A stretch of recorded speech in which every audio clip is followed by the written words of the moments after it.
So if you make money. Hi everyone, welcome back to my channel, where we go over part 2 of house hacking in Duplex.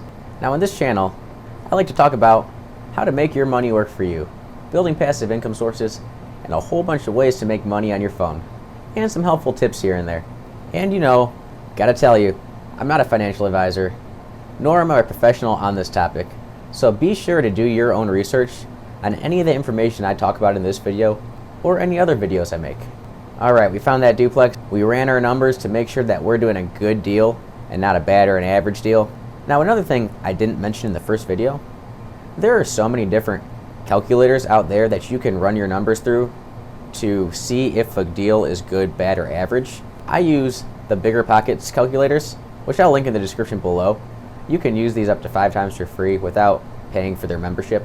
There is also many free calculators. You're just going to have to search around. Alright, so let's run our numbers on the Bigger Pockets calculators. Now when you go into Bigger Pockets, hit the menu button.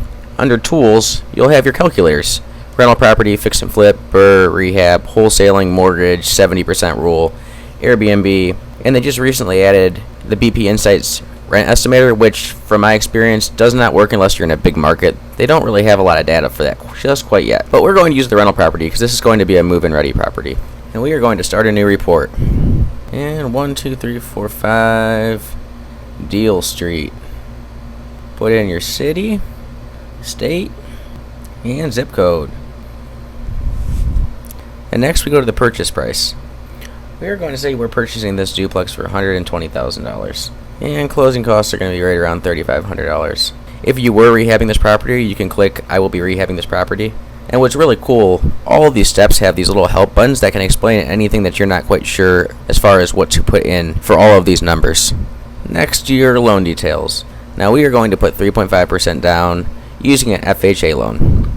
And with PMI, we're going to say our interest is probably around 3.75% for a 30-year fixed rate loan. And remember, we are going to be living one side. So let's say that one side of the duplex rents for $800 a month. And we're going to say property taxes are $1,800 a year and insurance is $70 a month.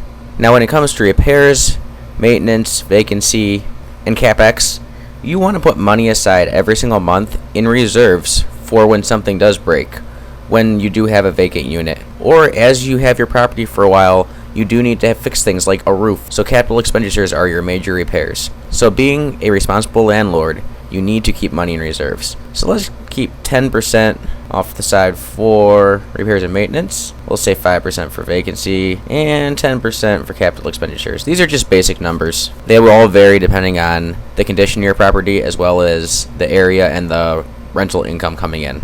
And we're going to have our management fee at 0% because you're going to self-manage this as a owner-occupied landlord. Let's say all utilities are split in half. Well, you're still paying your half of the utilities. So we'll say electric's $50. We're going to say gas is $40. And water and sewer, $30. Garbage, $40. And you can do an advanced breakdown if you had other expenses like snow removal, lawn care, laundry, so on and so forth. And finish analysis. So we are negative cash flowing $316 a month. So realistically, you are saving money aside for when problems occur. And even with putting that money aside, you're looking at paying $316 a month out of your own pocket, which isn't bad. A lot better than having a mortgage on a single family house. Plus, somebody else is helping you pay your property off for you. But say you were not comfortable with this and you wanted a better deal. So after you realized that $120,000 was a little bit steep for the property that you're trying to purchase, play with your numbers a little bit and see if you can get the seller to drop his price. So let's edit this deal and let's see if we can get this for $90,000. If it was listed at $120,000, and that was the original price, knocking $30,000 off is probably a little unrealistic, but you never know. At that point, even keeping all your money aside that you need for your reserves every month, paying $182 a month to live. I'm pretty sure you're not getting rent anywhere for that price, on top of the fact that somebody else is paying your house off for you. So that looks pretty good to me. Even if you love the duplex and you're looking at this as an investment, as a new investor, do not get that in your head. If it is a bad deal, well then, offer the max that you can to make sure it's still a good deal. And if they reject you there, walk away and look for another one. There's going to be more out there. You just got to keep looking around.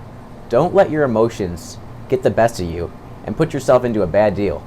That'll just cripple your investing career going forward if you wanted to buy more than just this duplex. So what happens next? Usually you have up to 10 days to get a home inspection done. Especially with FHA loan, you're going to be looking at a house that's move-in ready, because with an FHA loan, they're not going to let you do a rehab project. You close on your house and you're ready to move in. Say this duplex has one person living in one side already, the other side's empty. You want to make sure that if that tenant next door paid a security deposit, that security deposit gets transferred over to you, as well as the lease or any other documents that have been signed between the landlord and the tenant. So after getting all that paperwork, you now just house hacked a duplex. Assuming that you got into this duplex with an FHA loan at 3.5% down, you may want to at some point refinance out of this loan to get out of that PMI insurance. Now with an owner-occupied loan like an FHA loan, you're usually required to live in that property for a minimum of 1 year before moving out and doing this again if you chose to do so. Just make sure to follow all the restrictions in your loan before making a move into another investment property. Also, when you take control of this property, one of the first things you need to do is get all the utilities switched over to your name. If the neighboring tenant already has all their utilities into their name, that's great. Another thing you can do though is get what's called a duplicate bill, so that every time that they get their bill, you will also get their bill, and you will know if they are late on their payments. There are multiple tax benefits along with this. Like you can depreciate expenses on the tenant side of the duplex, any repairs you have to do. Talk to your CPA on what you can and can't write off, as well as depreciating the property and half the interest on your mortgage. I am not a tax professional, so this is not professional advice. There are many tax advantages to owning real estate. I'm going to add a bonus video to this series on possible exit strategies to get yourself into the next investment property if this is something you like to do. Stay tuned for that. And if you like this content and content like this, make sure you smash that like button. Click the subscribe button below and that bell notification so you get notified when I make videos in the future. And be sure to give yourself a raise. I'll see you next time.